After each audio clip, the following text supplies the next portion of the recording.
I'm going to start with something that isn't specific to travel, but it's a very useful tool that I have found for any rail fan. And I don't know if you guys are familiar with something called Open Railway Map. And I'm going to use it because I want to use it to show where I have gone and how I use this map. So I'm going to start sharing this first. Here we are. This is Open Railway Map, which is based on OpenStreetMap. And if you look on the left, you can see that it has a number of things you can turn on and off: track gauge, electrification, and so forth. Since this is the Electric Railroaders Association, I thought it'd be interesting just a quick look at, notice that in the United States and Canada, there's almost nothing that's electrified except the Northeast Corridor. And if you zoom in, you'll see that Chicago will show up, the former Illinois Central. And I'm going to pan over to Hawaii. And because of the people who maintain this, it's open source. They have already filled in the new what's called skyline. Although they don't. And we go down to New Zealand, where I traveled to. You will see that there's not a lot of electrification in New Zealand either, or Australia. It's pretty much restricted to commuter lines. So, although, and I'll talk about this during the show, there is one long section on the North Island of high voltage AC electrification.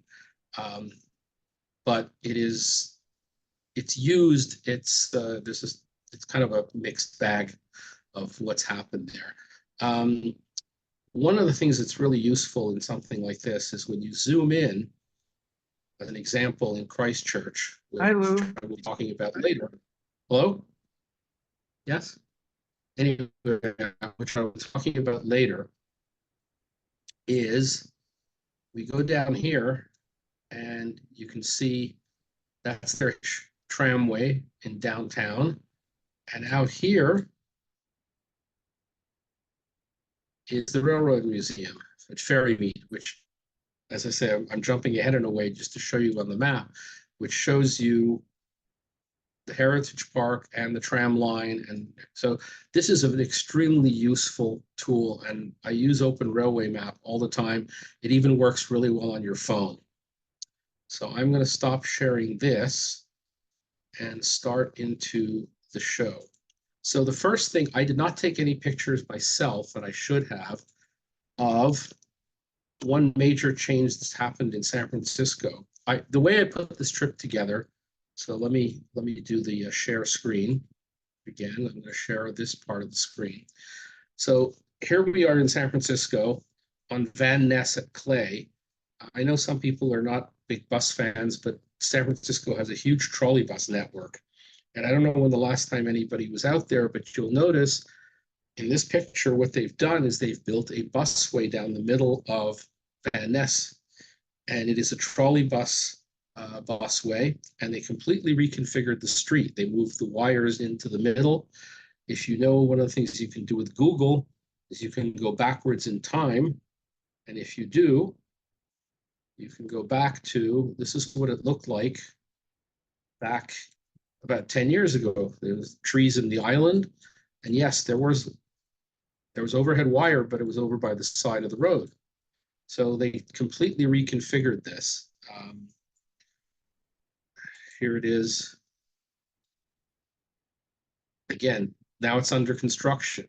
This is one of the neat things that Google added to their Street View, is you can now see what they've done over time.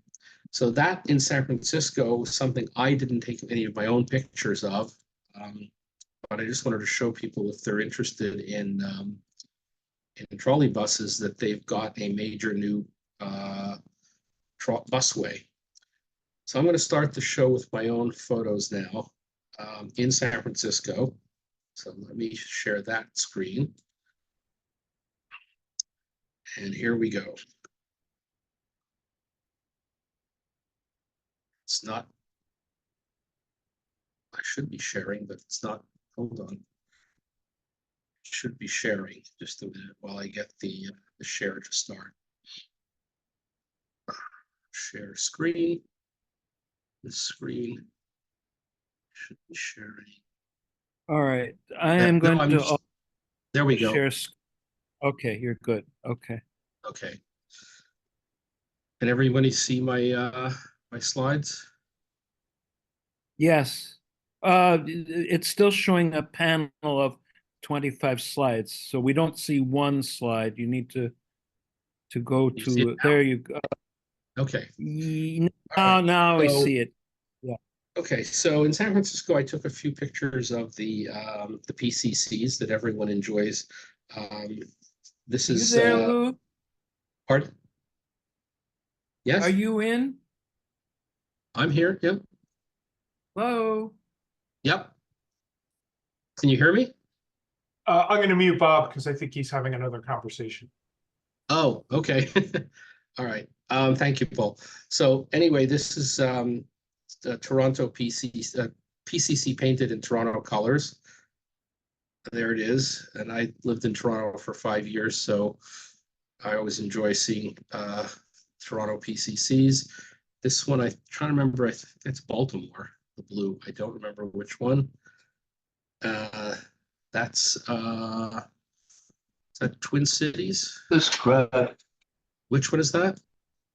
STE. Oh, that's Mexico City, right? That's What is Mexico. this? Here we are with one on Market Street in, this is DC Transit. And then this is the new Chinatown station on the T light rail, which had opened, I think Jack May had given us a fairly good overview of San Francisco recently. But I wanted to show an interesting part of this new light rail, which is an extremely deep tunnel that goes under, has to pass under both the BART and the Muni Metro as it goes north under Market Street.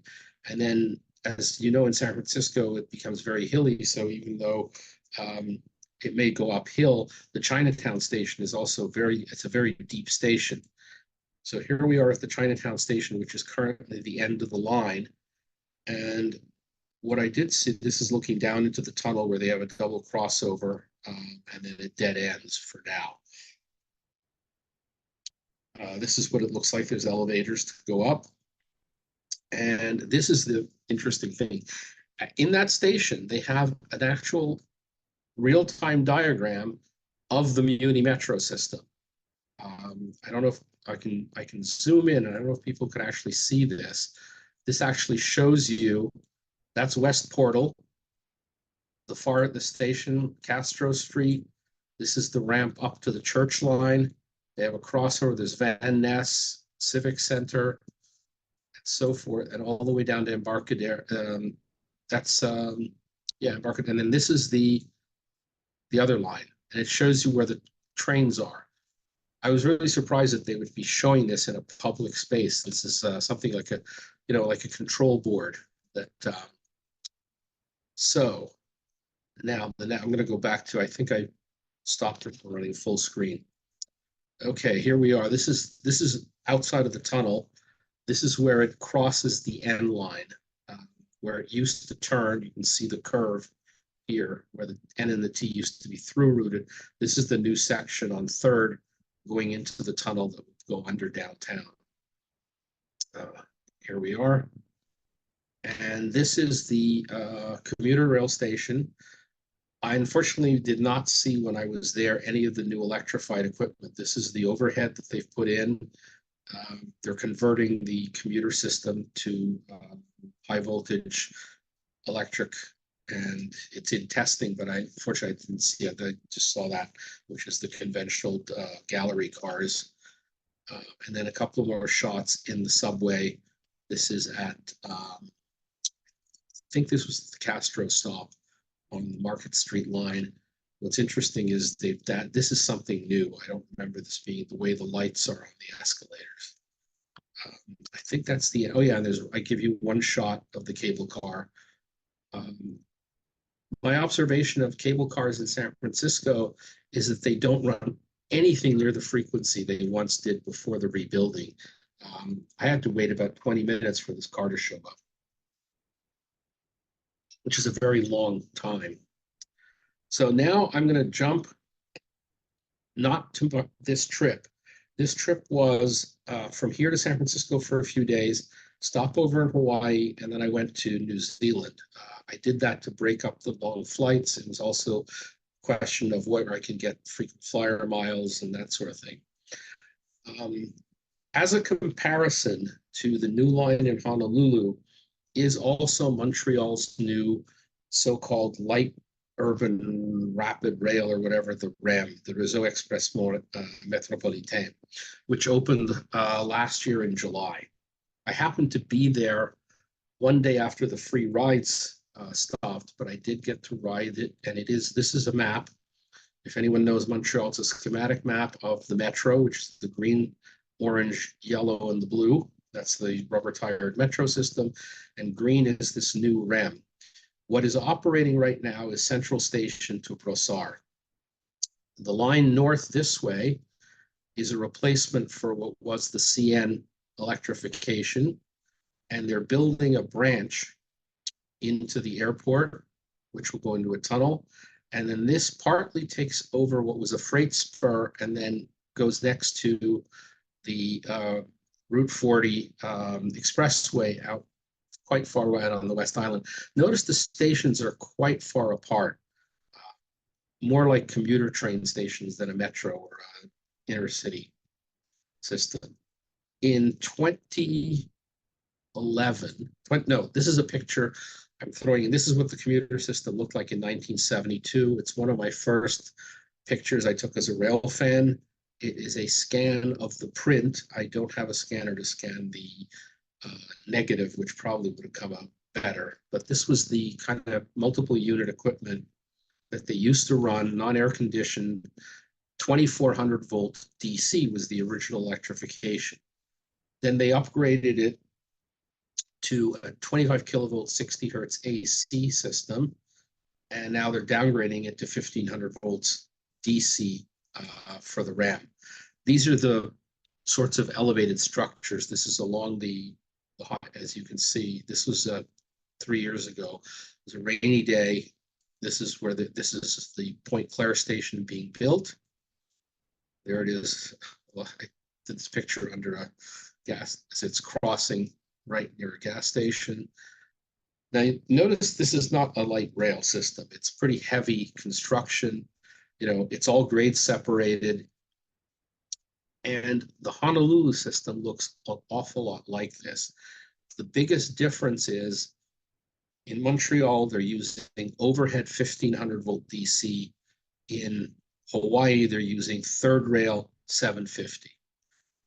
So here we are on the REM in Montreal in July of last year. I took a ride from Central Station out to Brossard and back. So these are a few of the pictures I took. It's driverless, so you can sit right front and look out of the train. And this is the curve where it leaves the CN right of way and heads off towards the Champlain Bridge.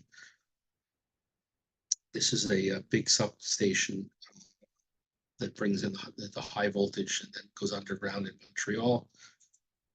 There's the Victoria Bridge, which is 100 and something years old. The main freight line of CN going east from Montreal.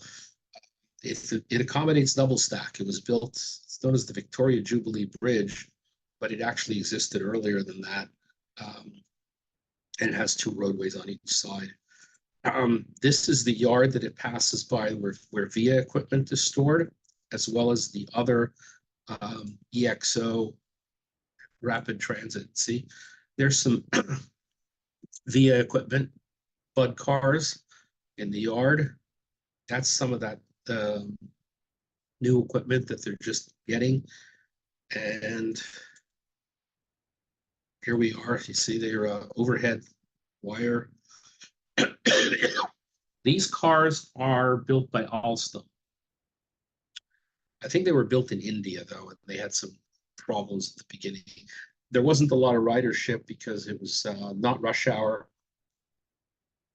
And it's, you know, it's all platform doors, it's all driverless. Here we are. This is on the South Shore. This is I think this is the station for Nuns Island, Ile des Sœurs. And here we are on the way back. Let's go back to Montreal. And I can blow this up a little bit more. See, not only can you see they over here, you might recognize these. They look an awful lot like New Jersey Transit's multiple level units. This is the type of Bombardier equipment that was run for the 20-something years when it ran high voltage AC. I'm not sure what they're going to do with this equipment. It's not expired in terms of its life, but now they can't use it. And I don't know if there's anybody who's going to buy it from them. And here, that's a shot of the better one. Now we're going, now we come to Hawaii. It's a beautiful day. As you can see right here, it was a little bit shady, and about 30 seconds later, the sun came out. That's Waikiki. So what have they done in Hawaii? What they've opened so far is the line from here, from Aloha Stadium, over this way, schematic, and out to, there is nothing here at this station. There's not even a park and ride. I wanted to take the train from this park and ride, and there isn't one. There's a bus stop, there's a transfer, but there's no parking area. But there's not much built up out here either. The next section is supposed to open to go by the airport, and at least this far, and then eventually into downtown, and eventually as far as the Ala Moana, the giant shopping center, which is just west of Waikiki. So this is what it looks like right near the airport, where it's not open yet. As you can see, it looks an awful lot like the Montreal system. The same type of structures, elevated, completely grade separated, and also automated. This is out in that area where I said there's not a lot, not yet anyway. There's some building, but it is generally pretty spartan out here. And there's very few people riding the train because it sort of goes nowhere to nowhere. Here's a close-up. You can see the third rail. There's danger, high voltage 750. There's the wheels of the pickup shoe.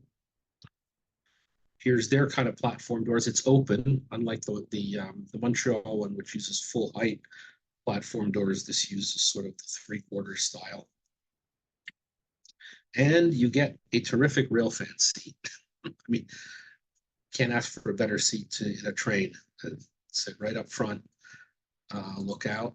Here's a couple of pictures of it. This was, I think, on the way, I'm trying to remember where I parked, and I took sort of a round trip. I went from one end to the other and back. It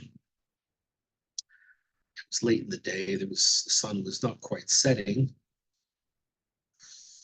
You can see these large bridges. It has, you know, it goes over the highway, crosses back over the highway. We're getting close to, this is the yards where the trains are stored.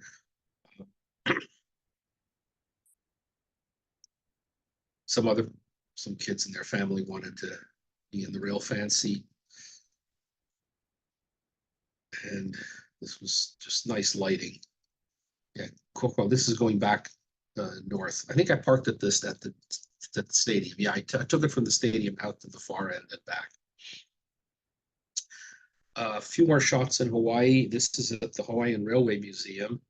EVA 1 is an 1890 Baldwin that was used at the EVA sugar plantation. It's part of their collection. This one is restored cosmetically. They run a train. It's actually not far from the end of the light rail to the, excuse me, some water. I can show on the map, and it runs, I don't know, a few miles. It doesn't run very fast, maybe 15 miles an hour. You can certainly beat it by car. This is a Whitcomb that was built. It's a 45-ton ex-US Navy Whitcomb. This is an actual Hawaiian steamer.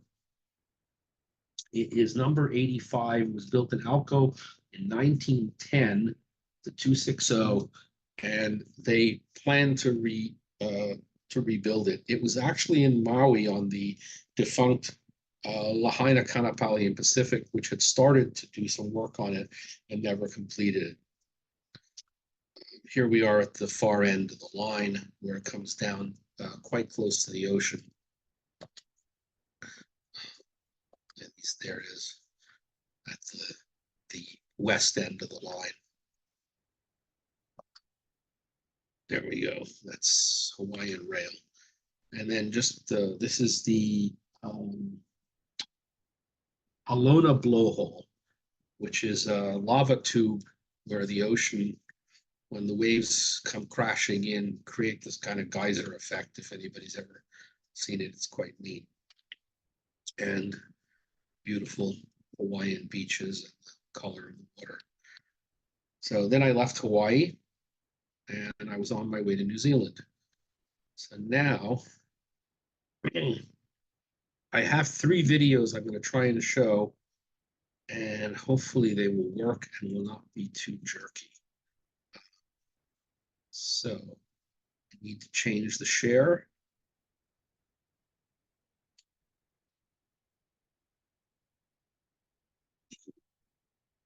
Go to this switching shares, that's all. Andrew, as a reminder, when you reshare at the bottom, you'll see 2 buttons, one that says optimize for video, the other that Yep. says share sound. So make sure you click those. It's under the more, right? Where's the optimize for video is under? It's when you click the green share screen. Oh, right. You'll see it at Yes. the bottom. Mm-hmm.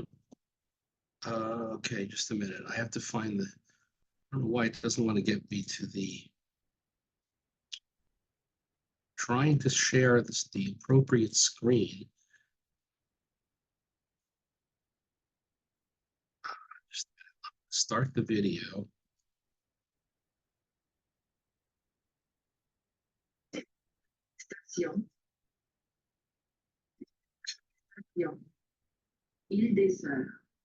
Hold on. I don't know why, with all the different screens that are up, the share screen, just hit the share right there. Share screen. Okay. Select the application.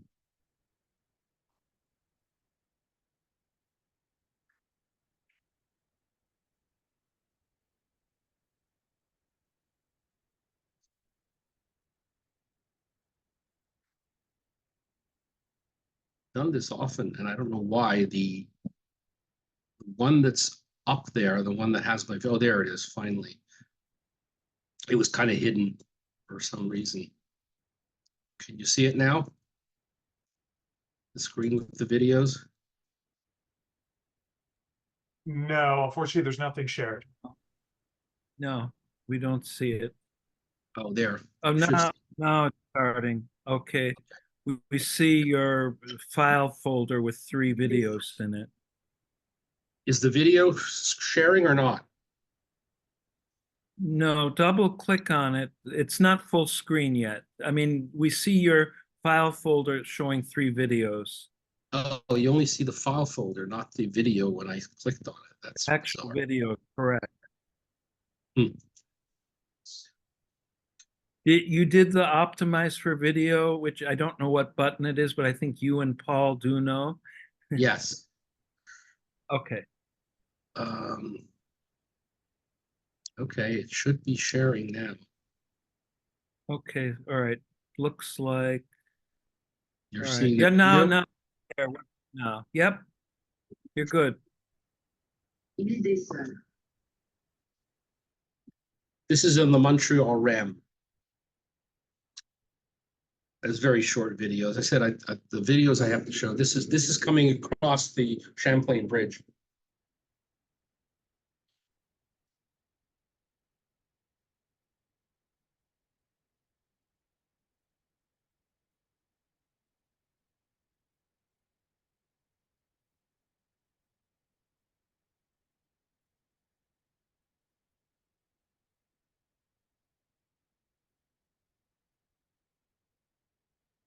Did those come through? People could see them?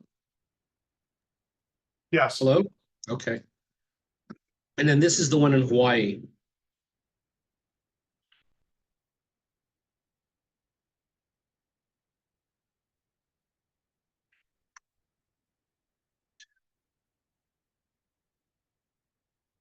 All right, well, that's it for video. I just, so I'm gonna now jump to New Zealand. So let me close the windows I don't need open. And I will now share.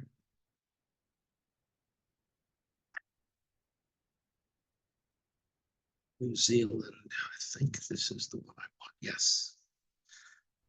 All right, I'm gonna now share.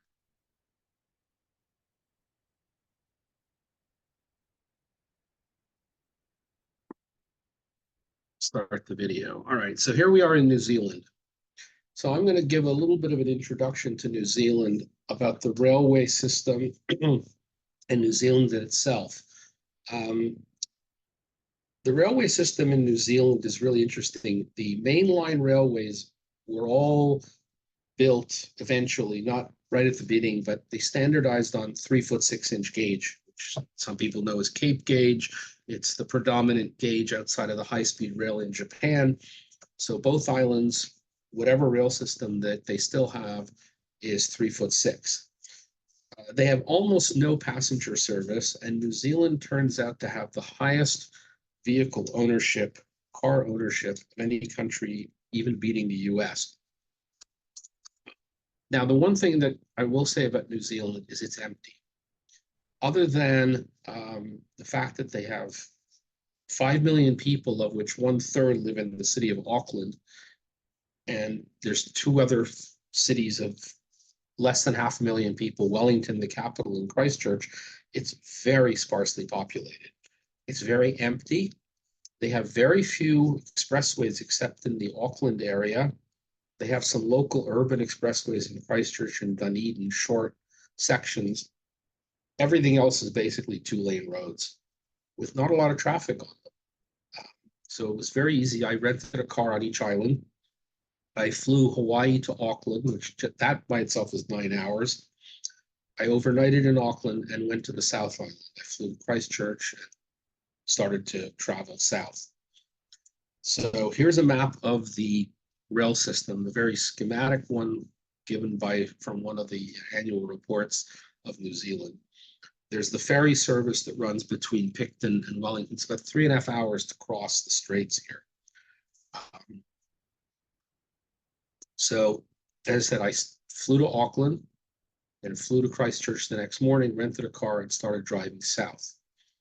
And my main purpose in New Zealand was not rail. New Zealand is very scenic. There's fantastic mountains here, the Alps that go up to 12,000 feet. There's volcanoes, there's geysers, there's all sorts of things. But there are a few passenger trains to ride, and they have extremely well-run heritage sites, museums, and so forth. So where I was able to, I did go visit those. So this is a more schematic map of the different rail lines.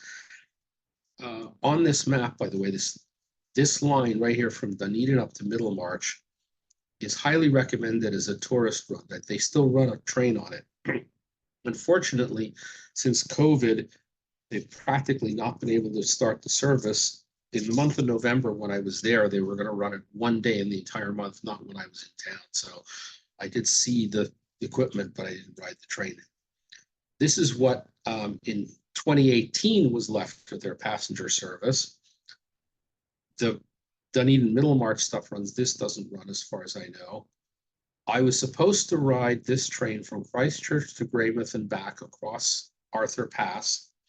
However, the weather was so bad, I canceled it and rode this train from Christchurch up this way a day early. And I did not ride because I drove from Wellington to Auckland. Trying to get it there.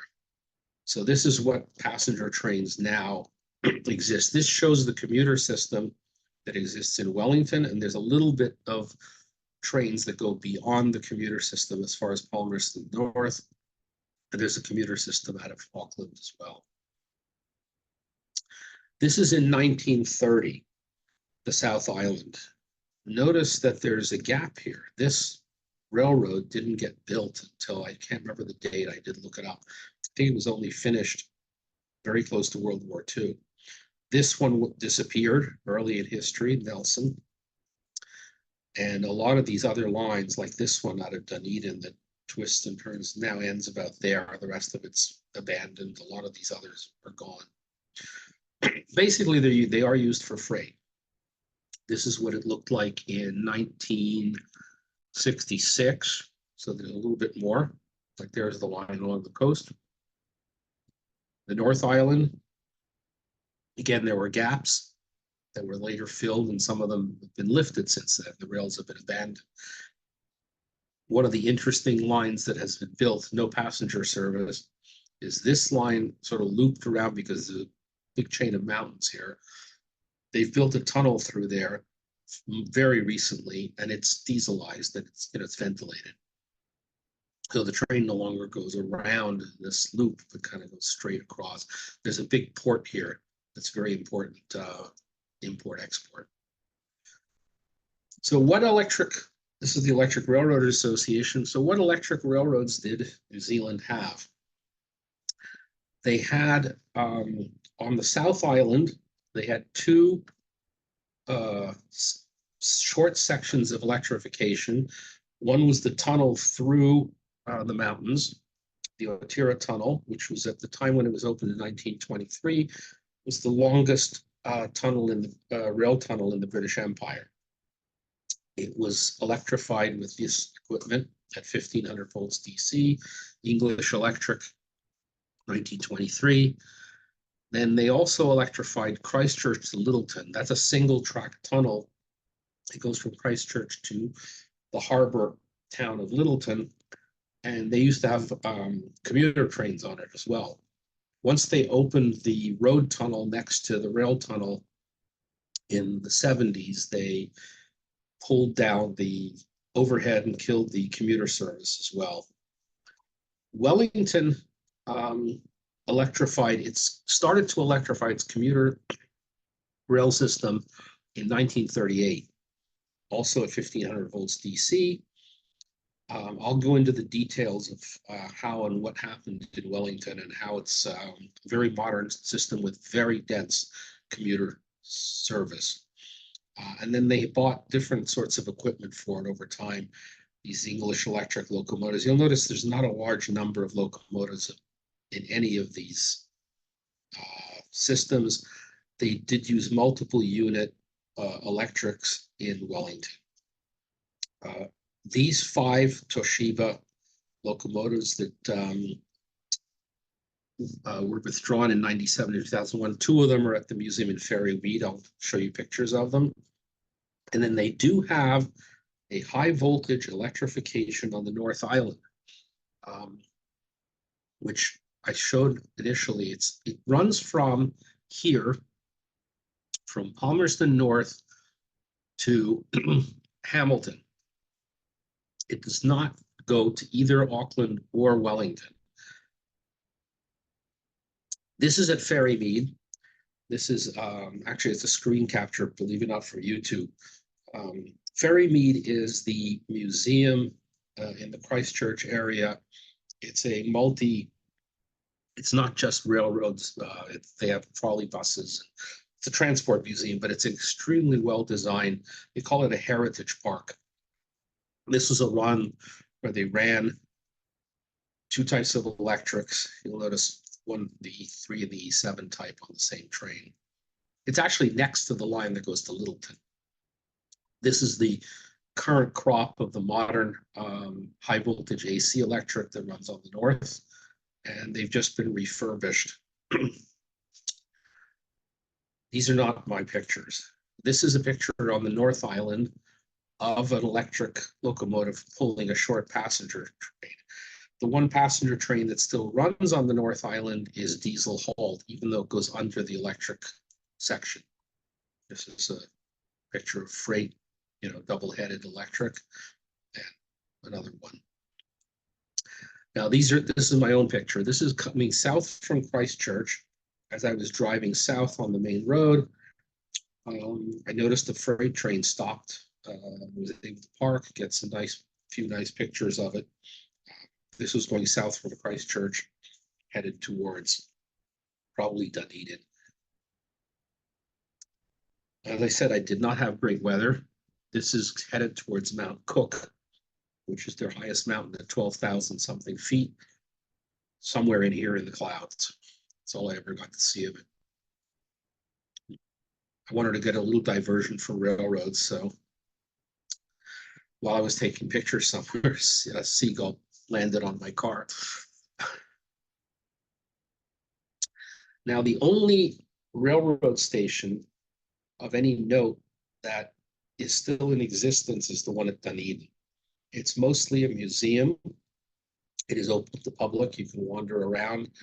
And it is the stop for the Otiri Gorge train when it is running. It's a beautifully maintained station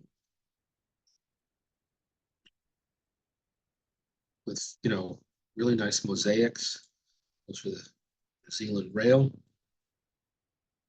Some really good stained glass windows. They're showing their very primitive early type of steamers, very English style. And this is the train, the Gorge train, but it's just sitting there, unfortunately.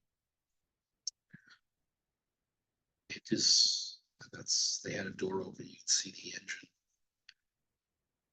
Now, once upon a time, Dunedin had commuter service. It turns out that both Christchurch and Dunedin had originally, I'm sure, steam, then rail car and diesel-powered commuter service.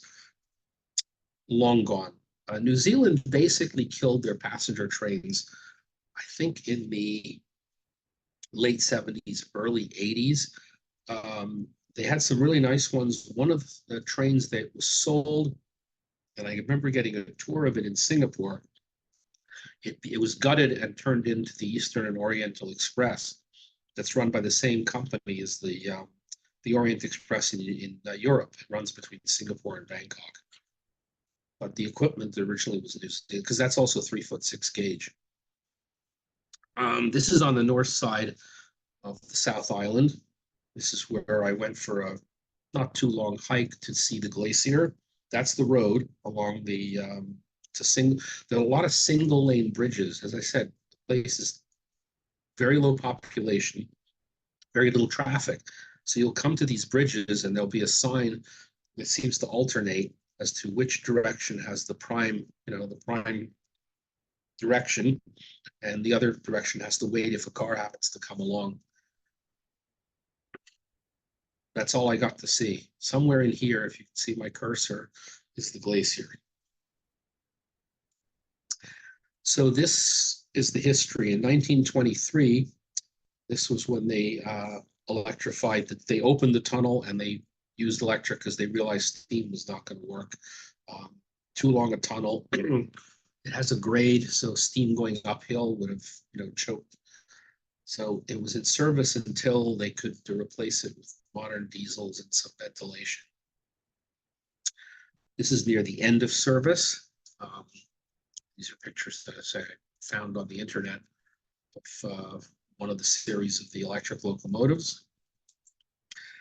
This is the train that I would have ridden. As I said, this is not my photo, but this is about the kind of weather I got. It was even cloudier up here on Arthur Pass. So here's the tunnel. And you can see it has a grade of about 2 or 3. It's a good 2% or slightly more. Sorry. Now these are my own pictures. Again, this is at Greymouth. This is at the north end of the Transalpine. You can see it was wet and cloudy. This is why I didn't. This was the day, 1 or 2 days before I was going to ride the train over from Christchurch to here, and then I saw the weather and I said, it's not worth it. So it's a very nice train. I mean, they have Andrew, the diesel engines, are they built US or somewhere else? They look I have, US. I did, no, they're not American. I think they're I didn't look that up. I think it's Okay, a that was General an Motors. audience. Pardon? I say it was an Something. audience question. Yeah, That's I'll have all. to look that up. I don't remember. This was once I got over the pass and headed back towards Christchurch. It's a town called Darfield where I stayed overnight, and I got ahead of the train because so I got a few pictures of the same train headed back. See, they have it's not quite a dome car, but they do, and they have this open car. It's kind of like what rail fans like, like an open gondola. You can go and take it. So another diversion. This was out on the I can't remember how you pronounce the peninsula southeast of Christchurch where I stayed.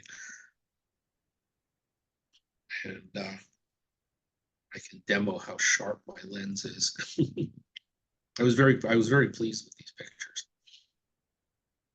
Anyway, this is the Christchurch Railroad Station, or I should say what was the Christchurch Railroad Station. It's gone. The trains that originate in Christchurch now originate at a suburban location. And this downtown station is long gone. For a short while on that line between Christchurch and Littleton, before it was electrified, they tried battery cars, 1926 to 29. I don't know what became of them because then they electrified, and that was around until the 70s. So here it is. I found a lot of these things on the internet. Christchurch, Littleton.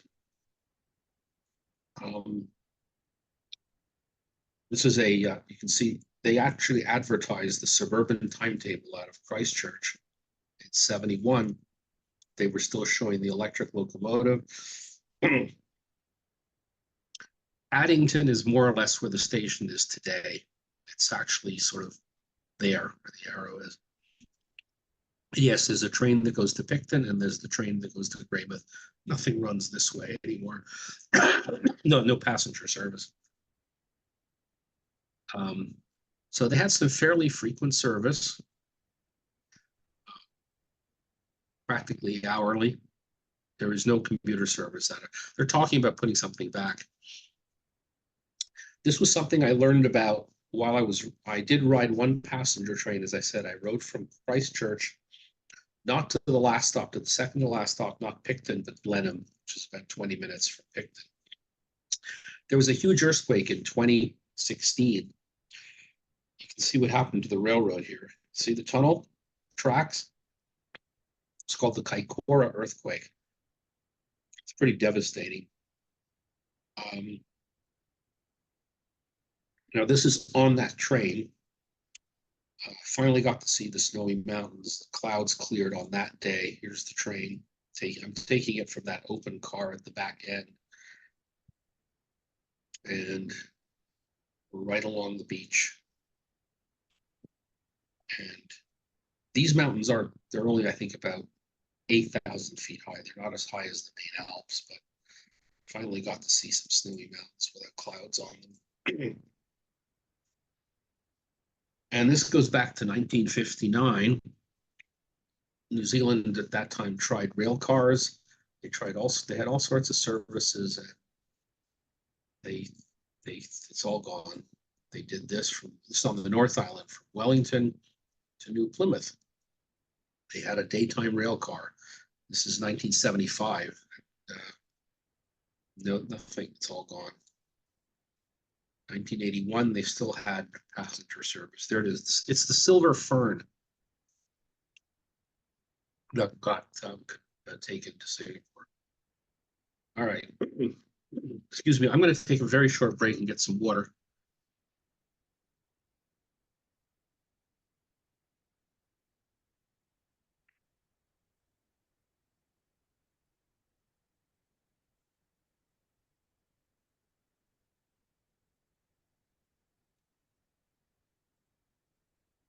Back.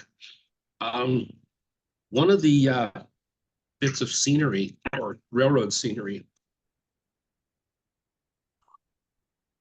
between Wellington and Auckland is this thing known as the Raurimu Spiral. The train to descend from a higher elevation has, a full loop and two 180s like that. This was right near the two volcanoes in the center of the North Island. I was hoping to see something here again. It was cloudy. This is a good, it's turned on its side, but it's an original map to show you. And notice they're mapping things in the old chains, which is very old English measurement. This is a train, a steam engine train going around the spiral. This is what it looks like from an aerial, from a drone.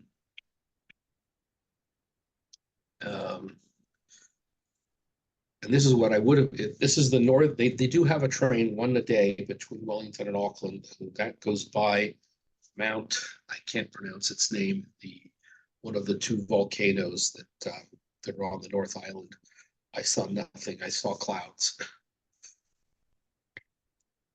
And here's a picture of very spectacular. That's a new diversion. Note the overhead, and note that the passenger train is diesel haul. They don't use the electric on this section except for freights. Anyway, this is my section on New Zealand's mainline trains, and now we're getting to the trams, which is are we sharing? Oh, sorry, wrong slide here. This one. Here we go. Trams. Can everybody see the map? Oops. Is that working? Yes. Okay. Yes. All right. So tramways are as electric railroaders, most of our interest is in trams, light rail, and so forth. This shows all the different cities that at one time in New Zealand had some sort of tram service. So on the South Island, you had Christchurch had steam and horse, and then electric from 1905 to 1954. Dunedin had cable, 3'6", same as San Francisco. Two of them lasted, they lasted 47, 50. What they didn't have in Dunedin, and they look back on it now, is they didn't have a Friedel Klausmann as the woman who was behind saving San Francisco cable cars. Dunedin was the second city in the world to ever have cable cars, and the pull curve was invented there. It's a very hilly city. It has the world's steepest street, not where the cable car ran. It's a different part of town, but it is a very steep street. I did not get to Invercargill. I'm not going to go through that. That was the southernmost tram system in the world until 19. It still would be, because there's nothing in Argentina or that far south. Then you have Wellington, which had an unusual 4-foot gauge, and they were the last city in New Zealand to abandon their trams in 1964. Napier system died in 1931 because Napier was hit with a gigantic earthquake, which pretty much leveled the whole town, and after that they didn't have the money to rebuild it. Gisborne only had battery cars, and Auckland ended at the end of 1956. They had a fairly large tramway network.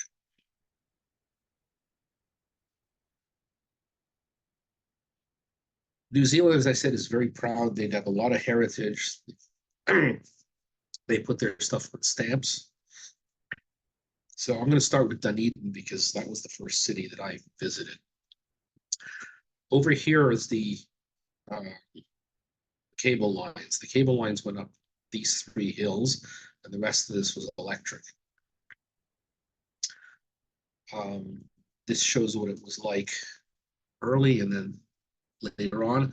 What's most interesting is this is the current bus system. Still pretty much follows, although it's larger than what was the tram system. It's a schematic and different here. This is what they had, double truck cars through their downtown. And by the way, this label says Graham Stewart. Graham Stewart will get a thank you at the end of this. He's written, I have 2 of the books on New Zealand trams. He's written endless books on trams. And he really has done a very good job about documenting this history. This car, number 55, was the last car to run in Dunedin. We will get back to this car because it has been restored and is in at Ferrymead. This is one of their first, the toast rack that they had. This is downtown. I could show the equivalent spot today. It hasn't changed all that much. This was the start of one of the cable lines, as you can see, going up the hill at High Street Princess in downtown Dunedin. This is one of the other cable lines, Warrington. And there's a little short video, should appear. I found this one on the internet. You can see how steep that is. This building still exists today. It's there. It's no longer the technical college, but it's a multi-purpose building. These houses are still, this view looks almost identical except for the fact there's no cable car tracks. This is another picture of one of their cable cars pulling a trailer up the hills. The caption to this picture said to note something interesting is that, I don't know if you can see it in this picture, the one that's closer to us is going uphill, the other one is going downhill, which to us North Americans would seem quite normal, but in New Zealand, they drive on the left. So initially when this line was opened, it was opened American style, even against the days of the way they were driving their horses at the time, and they did switch it.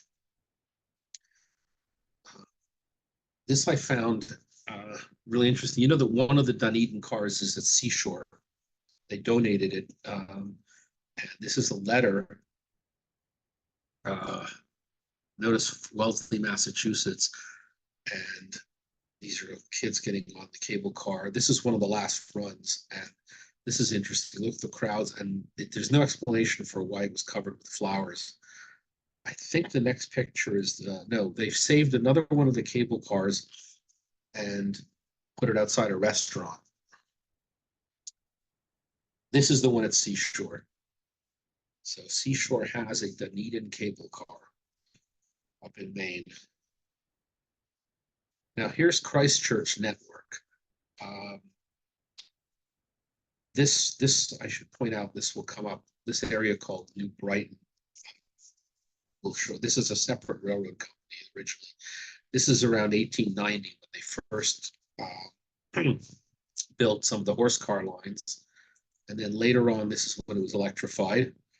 A fairly large system. This is where the airport is today, out here.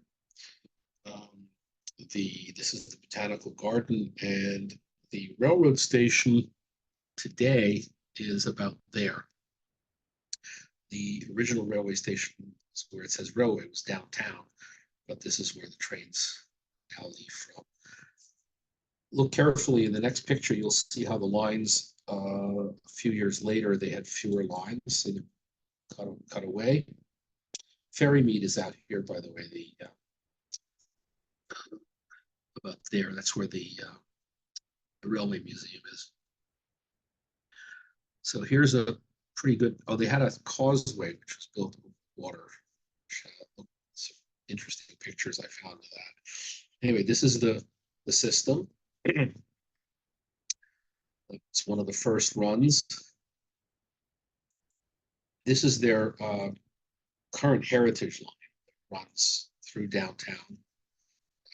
It's an interesting loop. It goes around, down this way, out, back, around, and like that.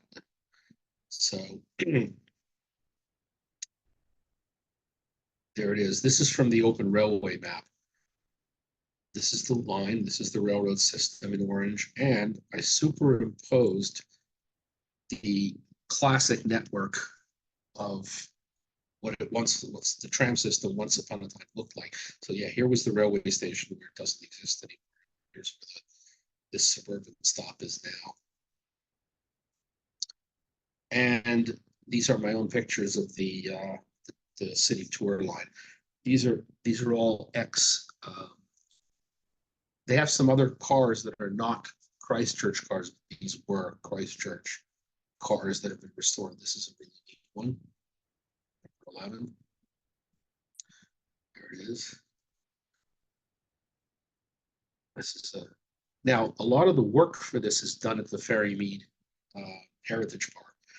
In fact, I think it's the blue car which has just been taken out of service and it gets trucked to the Heritage Park where they have the shops to maintain them. And they bring them. They'll be gone for a couple of months.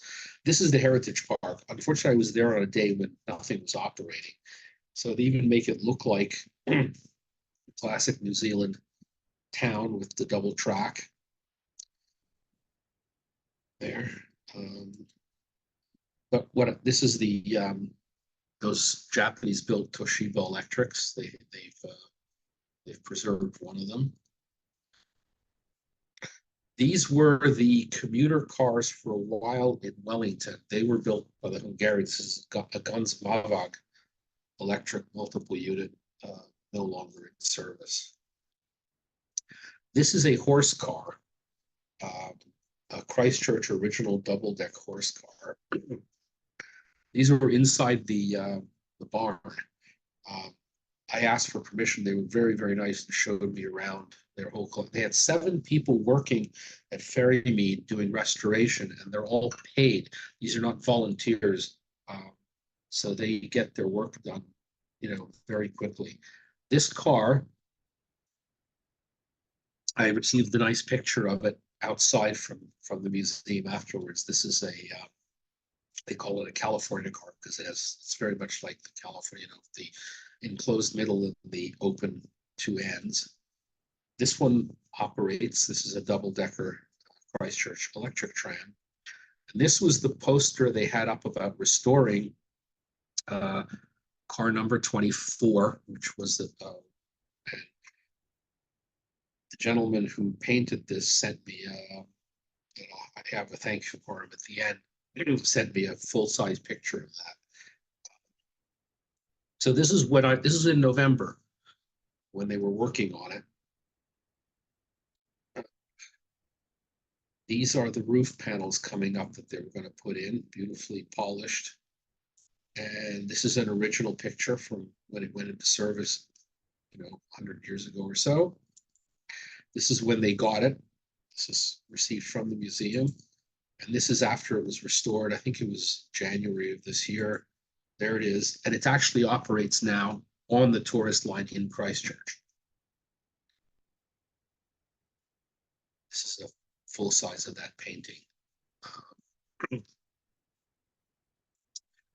And this is pictures of them operating double-decker and a trolley bus. As I said, these were provided to me by the museum. So it's this one.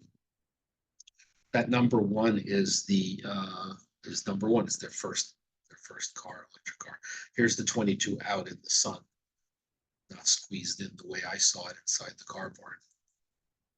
And these are Dunedin had the first electric tram in New Zealand, 1900. That one was built 3-foot 6-inch gauge, that line, and that line went out in 1936. But this is a painting of what it would have looked like. It says it's a rare picture of style in Dunedin of a double truck car, 65. And here is a painting by the same gentleman of number 66. And this is called a Sydney Bogie car. St. Clair, if we go back to the map, we would see that as I said, the bus services still pretty much follow the same pattern of as the trams did in Dunedin. So now I'm going to jump to, sorry, that was Wellington, Christchurch. So I'm going to jump to Wellington. Wellington is, as I said, on the North Island. I flew over between the two islands.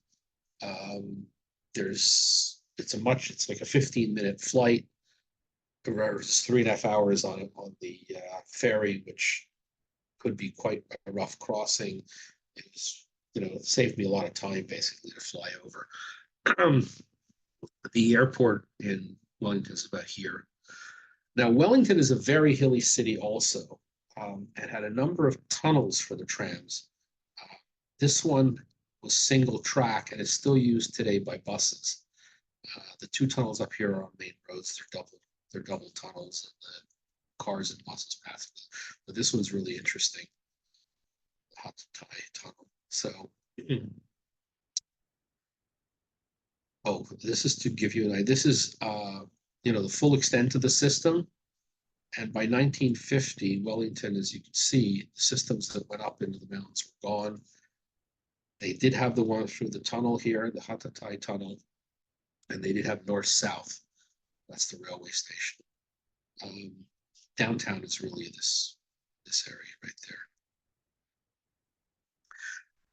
there. They also have a funicular. Now, originally the funicular was a cable car. The cable car was there until sometime in the 70s when it was deemed unsafe. And so they, rather than rebuilding it, they replaced it entirely by a modern two-car counterbalance funicular and in the same location. This is what the funicular looks like today. It has a number of stops on the hill up and down. Here's the car. And this is what I got, as you see, it was gray. And I did get a picture of what it looks like off the internet when it's nice and sunny.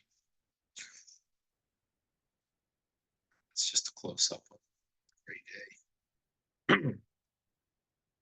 This is inside. There's a museum at the top next to, blow it up. We had time. Anyway, how it was built, it's very well described. They have a nice, see, it actually goes through little short tunnels. This is where it ends up on the street. It has a little trestle, goes through another tunnel, and then ends up at the top of Kilburn near the botanical gardens. And yeah, first run 1902. So, and that's one of the original cars.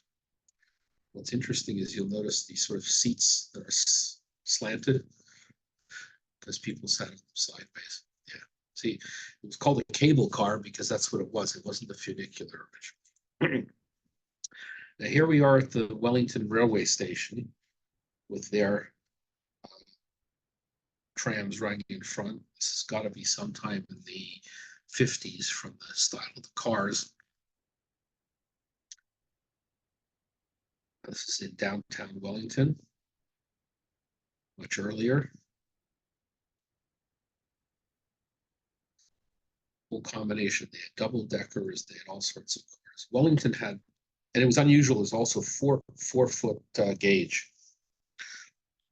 It's the last car. This is the one of this tunnel is still used today by cars and buses. And then this is the one-track tunnel, which, as I said, is used by buses with a traffic light at either end to let them through. So this is a map of the commuter rail system in Wellington. Load up. This is from Robert Schwandel's website. This line leaving Wellington, going up through Johnsonville, was the original railroad out of Wellington. It then continued this way. This tunnel was only opened in 1937 or 38. And at that point, they severed this line, electrified it as a commuter line, and trains, it saved, this is a very steep climb for steam. The other, so anyway, this is the system today. And there's another tunnel here, which was only opened in 55. Before that, the trains went over the mountain and used a fell system. It was so steep.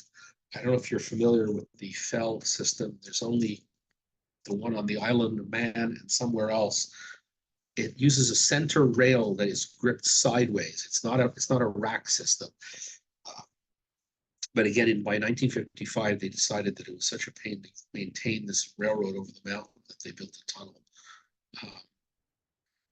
Out here, this town right there is where the Wellington Tram Museum is. There'll be some photos coming up of that.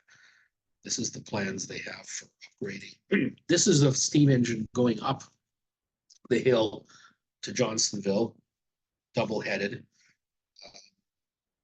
I rode the Johnsonville line, the electrified commuter service. It's very hard to take any pictures of it because it's in this sort of ravine and you can't get to it. However, my hotel just happened to be very conveniently located a little north of the railroad station and had a wonderful view of the entire rail yard behind it. So I got some really good pictures. This is a diesel shunter. These passenger cars are the ones that are used on the service that goes as far as Palmerston. This is the electric, the new, and I did take notes on it is, the equipment is, I believe, oh, these are Spanish, that's right, they're CAF. They were built in Spain. These are the newest version of the electrical multiple units that are used on the Auckland system. This is the train station today with a statue of the Mahatma Gandhi in the front. Here we are on the platforms. It's a comparison shot of the little switcher diesel with the modern electric. And this is the same kind of locomotive they use, the diesel, to pull the passenger service, for example, between Christchurch and Picton and between Christchurch and Greymouth. So, but they have very frequent service. Johnsonville, I think, has service at every 20 minutes. The other three lines at 1 hour or 30 minutes apart. It's a very dense urban commuter system.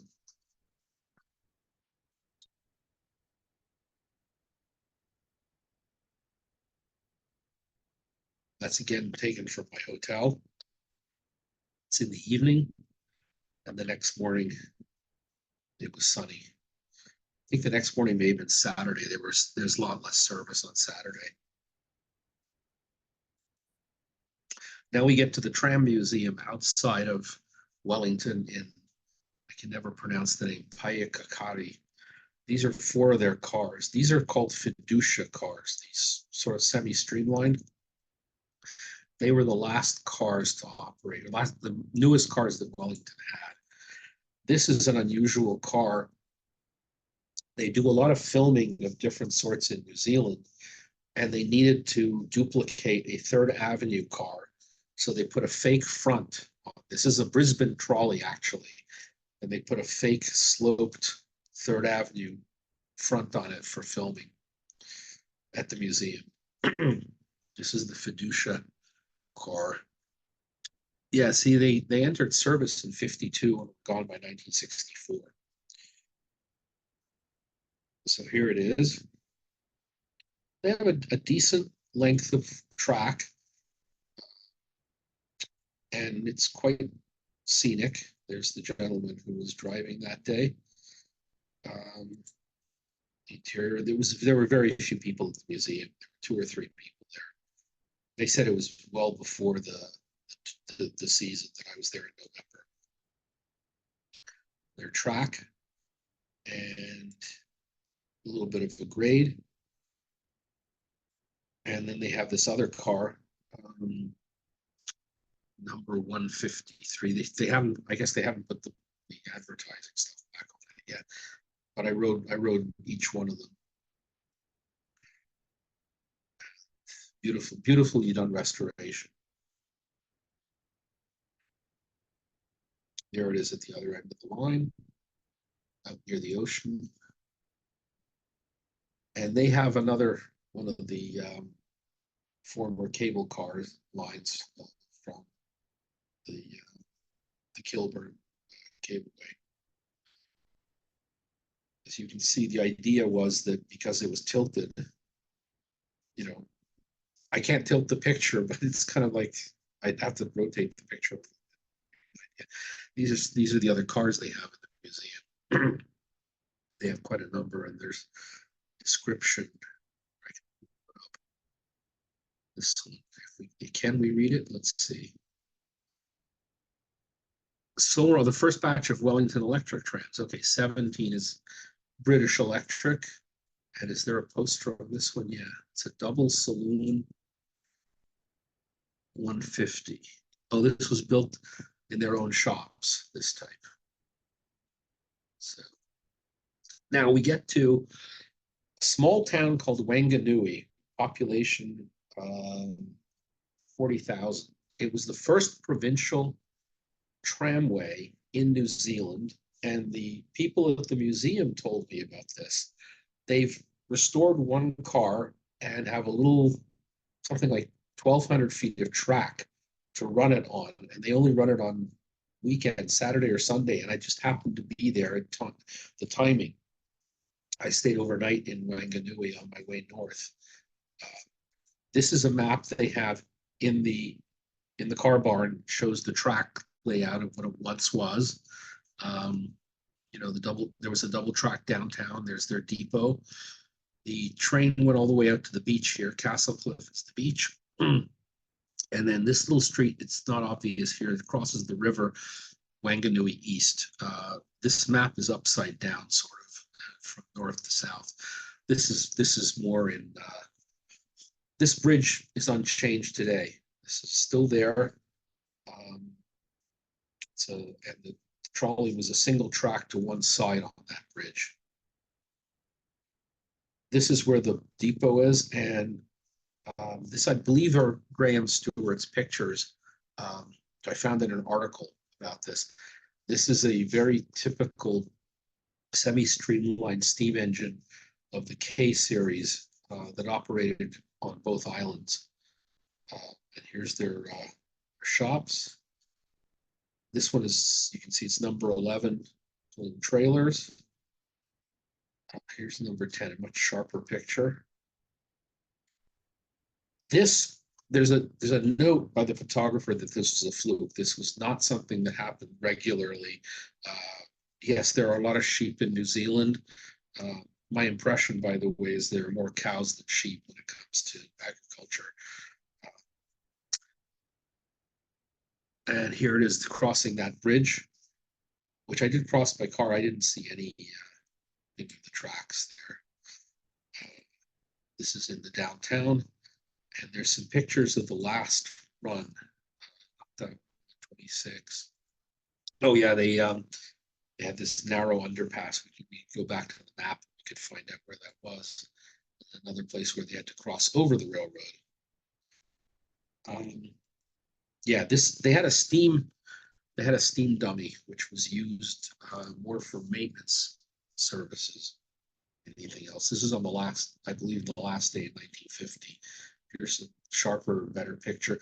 This street is relatively unchanged. They're very proud of this heritage area in terms of it's still restaurants and shopping and so forth. And they are getting on the last run. This is one of the cars they're restoring right now. And here's the one they do have, number 12, that is fully restored and operating on this short section of track.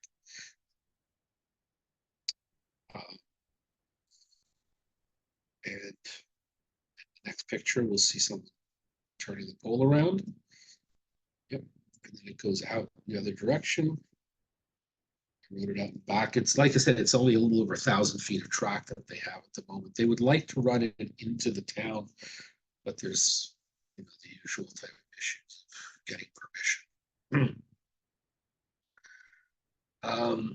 now we're approaching the last city that I visited, which is Auckland.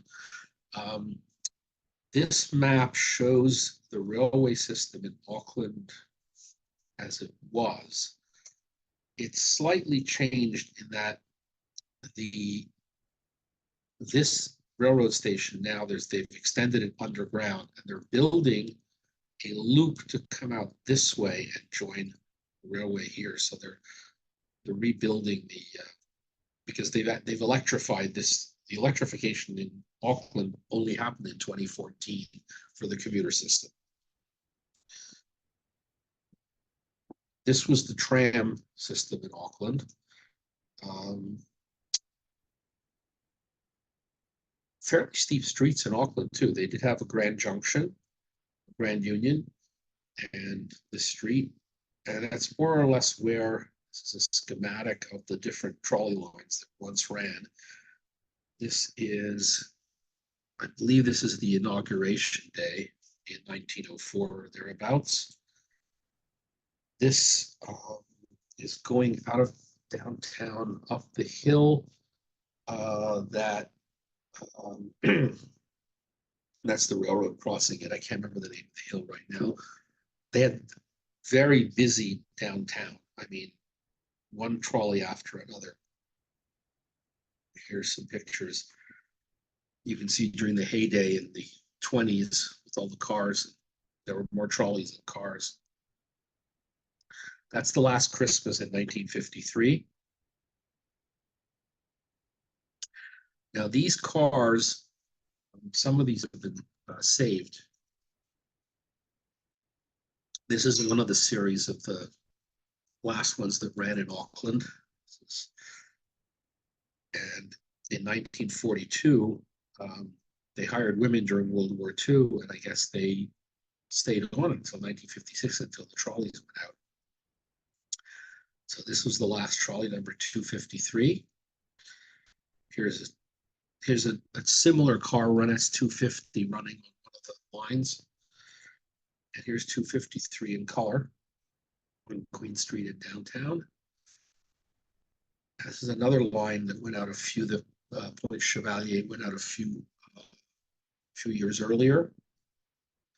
And another line, and the line cars, like this is the last run on one of the lines, and the line car is right there to start taking down the overhead.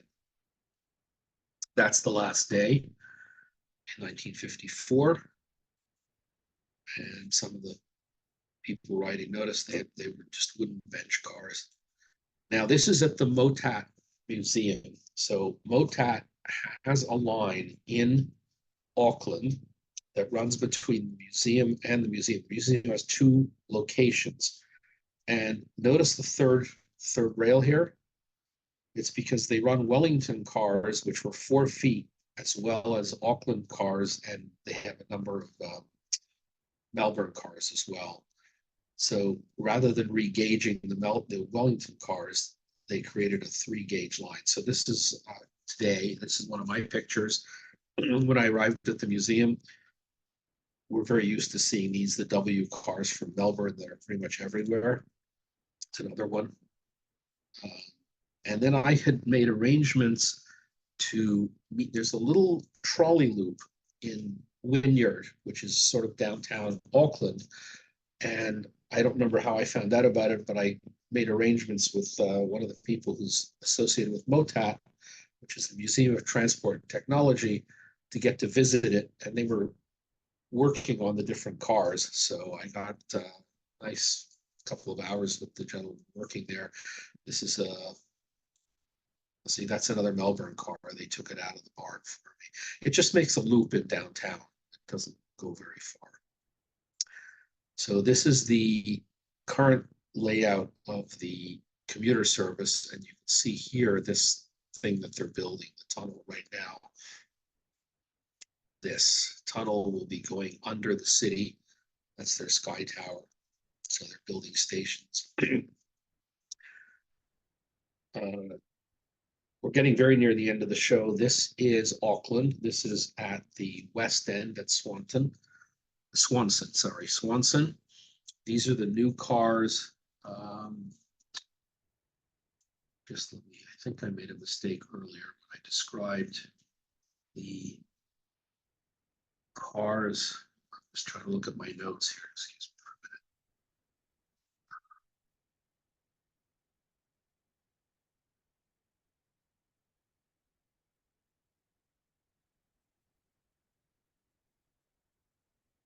a minute. Right, Auckland is CAF of Spain.